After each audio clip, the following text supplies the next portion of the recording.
खोनाया ऐतिहासिक रुद्रानी दय चिन्निदय प्याक यलया मंगले क्यंगुदु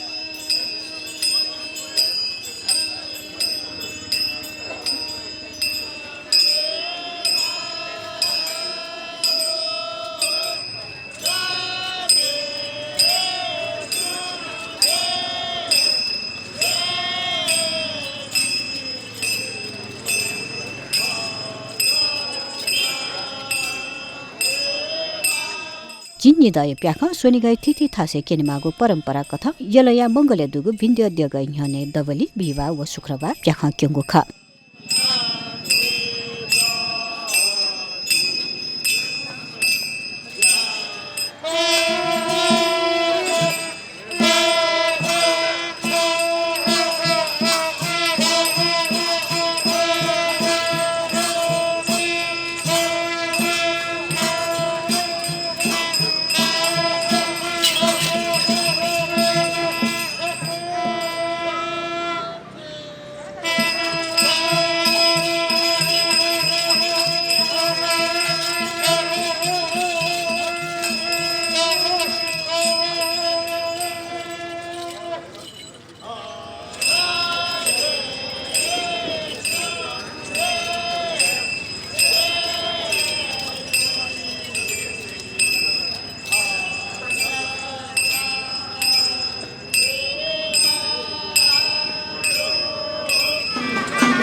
कोठा कार्यक्रमको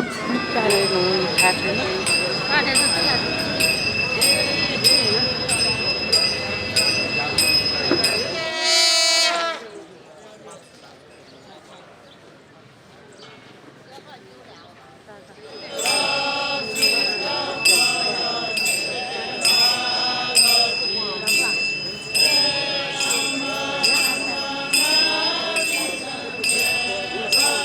हाम्रो यो अहिले खगरनाको श्री रुद्रायणी 12 वर्ष मेला सम्पन्न भइरहेको छ 2080 साल भदौ महिनाको गाईजात्राबाट सुरु भएको हो यो अहिले चाहिँ हामी यो 12 वर्षको नाच देखाउने क्रममा अहिले यो पाटनमा ल्याएर नाच देखाउँदैछौँ हामी माघ 4 गते यहाँ पाटनमा ल्याएको थियौँ पाटन 4 गते ल्याएर 5 गते चाहिँ हामीले मूलचोकमा देखाइसक्यौँ त्यसपछि 11 गते ल्याएर 12 गते हामीले केशव नारायण चोकमा देखाइसक्यौँ अब हिजो माघ 18 गते ल्याएर आज चाहिँ यस भीमजिङ डबलीमा हामी देखाउँदैछौँ यस 12 वर्षको लागि चाहिँ हाम्रो यस ललितपुर महानगरपालिकाबाट चाहिँ हामीलाई चाहिँ सहयोग उपलब्ध गराएको छ पहिला नेपाल सरकारबाट चाहिँ हामीलाई हुन्थ्यो अहिले चाहिँ नगरपालिकाको सहयोगबाट हामीले यो सञ्चालन गरिरहेको छौँ यस अब यो हामीले चाहिँ पहिला 2044 सालमा चाहिँ 2056 सालमा चाहिँ हामीले चाहिँ 5 लाखको बजेट नेपाल सरकारबाट लिएका थियौँ 68 सालमा चाहिँ 20 लाख यस्तै अब यो 80 सालकोमा 5 गुणा बढाएर हामीले लिने गरेका छौँ अब यसै क्रममा चाहिँ हामीले चाहिँ नगरपालिकामा चाहिँ 1 करोडको हामीले बजेट माग गरेको थियौँ तर चाहिँ 40 लाख चाहिँ हामीले चाहिँ 79-80 को बजेटमा लिइसक्यौँ र यसमा चाहिँ यस 80-81 को आर्थिक वर्षमा चाहिँ हामीले चाहिँ 25 लाखको अहिले बजेट छुटाउनु भएको छ बाँकी चाहिँ उहाँहरूले चाहिँ बाँकी पनि राख्नुहुन्छ भन्ने हामीलाई आश गरेको छौँ बिदाई अब हामीले यो तीनटा केशव नारायण चोक मूल चोक र यस भीमसिङ डबलीमा चाहिँ हामीले चाहिँ सरकारी बजेट को उसबाट चाहिँ करले नै देखाउनु पर्ने हुन्छ यो सरकारी बजेटको हिसाबले अब यो बाहेक चाहिँ हामीलाई चाहिँ यो रुद्रायणी डबली सेक्सिकाली डबली भएको ठाउँमा चाहिँ हामीले चाहिँ निमन्त्रण आयो भने चाहिँ हामीले देखाउन लान सकिन्छ जस्तै कि अब गाबाल च्यासल हाम्रो तहबालमा छ अब तहबालमा चाहिँ हामीलाई चाहिँ निमन्त्रण गर्नुभएको छ उहाँको त्यहाँका समुदायहरूले अब हामीले चाहिँ त्यहाँ चाहिँ 28 गते ल्याएर 29 गते देखाउने गरेको छ त्यसपछि चाहिँ हामी चाहिँ 29 गते सकाएर चाहिँ 1 गते भएर हामी बिराई गरेर पूजासुजा गरेर हामी त्यहाँबाट खगरना प्रस्थान हुन्छौँ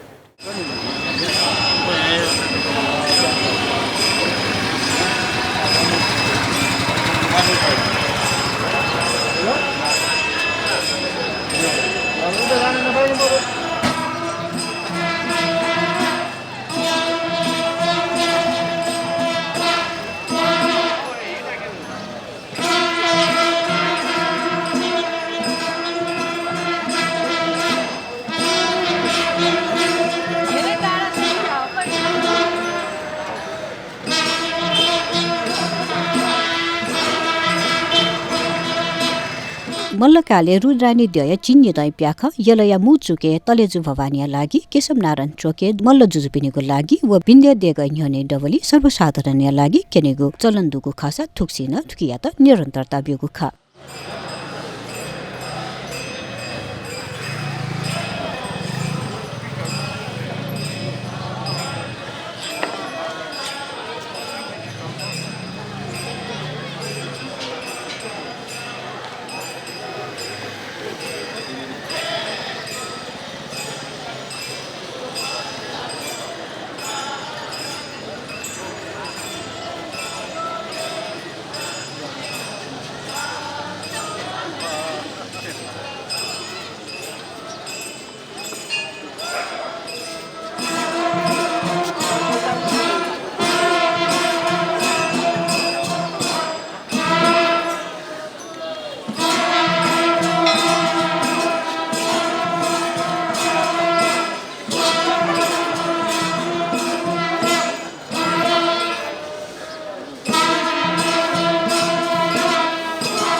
नगरपालिकाबाट चाहिँ स्वागत विदाई कार्यक्रम गर्ने भन्नु भएको छ। तर चाहिँ उहाँहरूले कसरी गर्नुहुन्छ हामीले अब बुझ्नै पर्छ। गर्नुहुन्छ भन्ने चाहिँ अस्तिको मिटिङमा चाहिँ छलफल भएको छ। त्यो बाहेक चाहिँ हाम्रो रुडाइने गुठीलाई चाहिँ पहिला 79-80 सालको आर्थिक बजेटमा चाहिँ हामीलाई चाहिँ 25-25 लाखको अक्षय कोष राख्नु भएको छ। अनि पूजा खर्च पनि हाम्रो स्थानीय तहबाट पनि प्रत्येक वर्ष चाहिँ पूजा खर्च पनि राख्दै आउनु भएको छ हाम्रो नगरपालिका वडा कार्यालयबाट पनि। यो 12 वर्षको बेलामा चाहिँ सबै हाम्रो चाहिँ घर गहना पोसाकहरू सबै चेन्ज गर्नुपर्ने भएकोले अलिकति चाहिँ खर्च लाग्ने भएको भएर चाहिँ हामीले चाहिँ अब उहाँ नगरपालिकामा हामीले रिक्वेस्ट गरेर हामीले गऱ्यौँ। अब उहाँहरूले पनि दिनुभएको छ। हामीले 5 गुणाको हिसाबमा चाहिँ भनेको हौँ। अब उहाँहरूले चाहिँ 65 लाखसम्मको अहिले चाहिँ गर्नुभएको छ। बाँकी पनि दिनुहुन्छ भन्ने हामीलाई पूर्ण विश्वास छ। खोनाय ऐतिहासिक रुद्रानी दय चिन्नी दय प्याखा वंगो असु शुक्ल द्वितीयांशी सुरुजुगो ख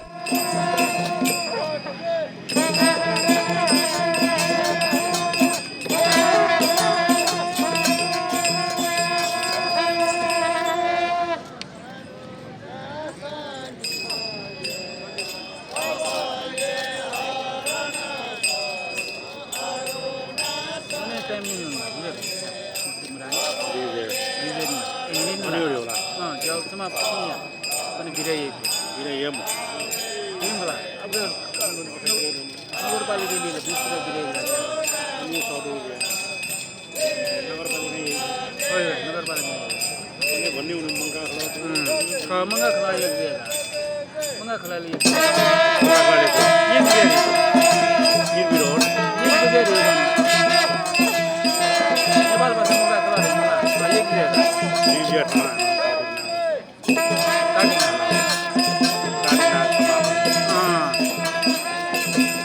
cuma apa nih sebenarnya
यो 12 वर्षे मेला रुद्रायणी देवीको 12 वर्षे मेला हो खोकनाबाट सुरु भएर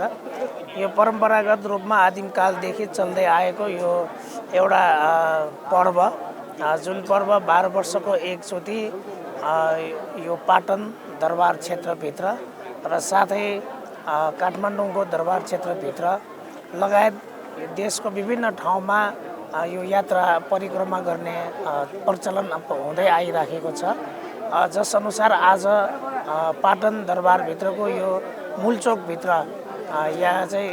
यो अहिले यसै गरी पाटनमा 3 ठाउँमा यो नाच प्रदर्शन गरिनेछ जसमा मूलचोक त्यसपछि केशव नारायण चोक र भीमसेन मन्दिर अगाडि गरेर 3 ठाउँमा यो नाच प्रदर्शन गरिनेछ यसको विशेष महत्त्व भनेको देशभरिका विभिन्न सम्पूर्णमा